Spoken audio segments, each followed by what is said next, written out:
Welcome to The Explainer. Today, we are diving into one of the most vivid and sweeping prophecies you'll find anywhere, the final vision of the prophet Ezekiel. Seriously, this is an epic journey that takes an entire nation from the absolute depths of ruin to a future of just unbelievable restoration. So let's start here with this raw cry of despair. This isn't just poetry, folks. This is the actual voice of a nation, the people of Israel. They've been conquered, their sacred temple is a pile of rubble, and they are captives in a foreign land. This quote just perfectly captures that feeling of being completely and utterly done for. Now, before we can really appreciate the incredible hope that's coming in this vision, we have to first get a handle on the sheer depth of the crisis they were in. It was bad. I mean, this was a disaster on every single level. It wasn't just that the Israelites were scattered. The real sting was what the other nations were saying. They'd look at their fate and draw this devastating conclusion, saying things like, these are the people of the Lord, and even they got kicked out of his land. The implication was just brutal. Their God must be weak, right? Powerless to protect his own people. But right at this lowest point, at rock bottom, a stunning reversal is promised. And the reason for this reversal? Well, that becomes the central theme of this entire incredible vision. Now get this, because the motive here is absolutely fascinating. The prophecy is crystal clear. God's main reason for this grand restoration isn't really about making the people feel better. It's about vindicating his own name, to prove his power and his holiness to the very nations that had been mocking him.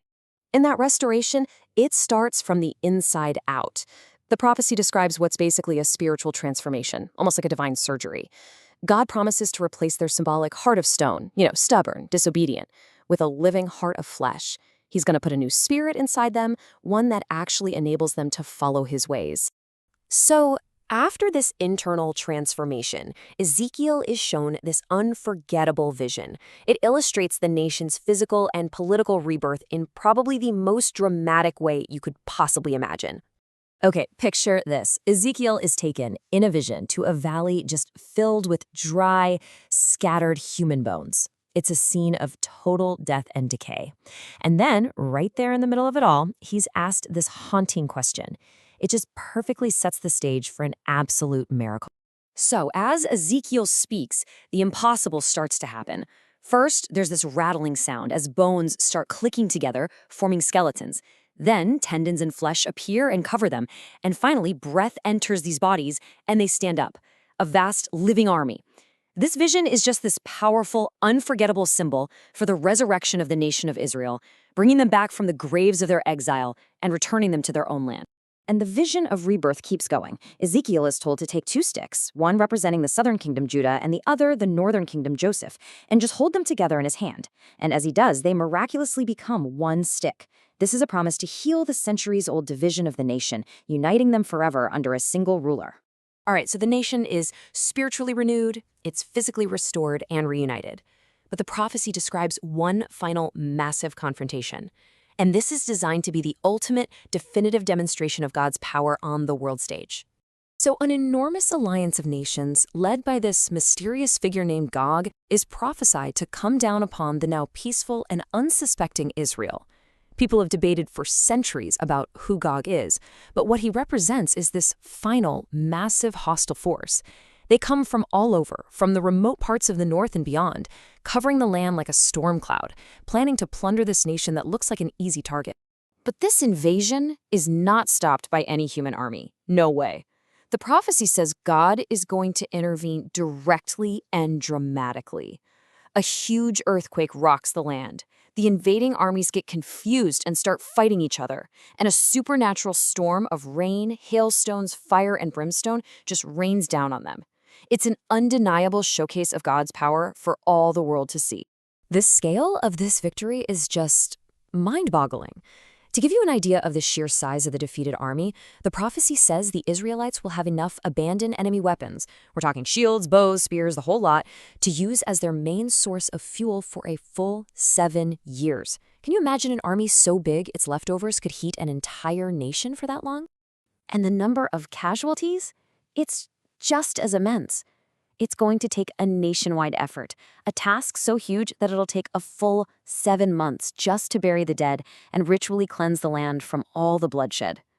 It's a stark, unforgettable picture of a complete and final victory.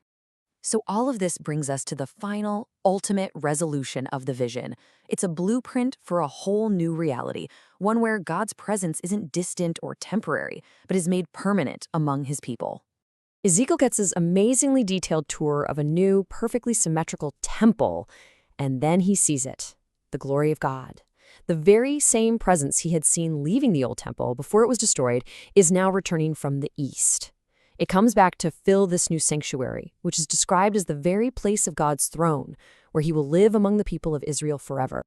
And these incredibly detailed plans, they show a complete reordering of society. The main idea here is that the land is divided up again among the 12 tribes, but right at its heart is this sacred district with a new temple. The entire world, physically and spiritually, is now reoriented around this one central point, the tangible presence of God. And from this temple, a miracle flows. A river of water starts to trickle out, and it gets deeper and wider as it flows east, down into one of the most lifeless bodies of water on Earth, the Dead Sea. And this river turns the salt water fresh. The sea becomes teeming with fish, and along its banks, trees grow that bear new fruit every single month, with leaves that bring healing. It's a beautiful symbol of the life and renewal that flows directly from God's presence. And so, this entire epic journey, from the dry bones of despair through renewal, resurrection, and that final vindication, it all culminates in a new name for the city. It's not just Jerusalem anymore. Its name becomes the ultimate fulfillment of the promise, the final statement of this new reality, Yahweh Shema, which means the Lord is there. And that really leaves us with a profound thought, doesn't it? What would our world actually look like if it were built literally and spiritually around that single central truth?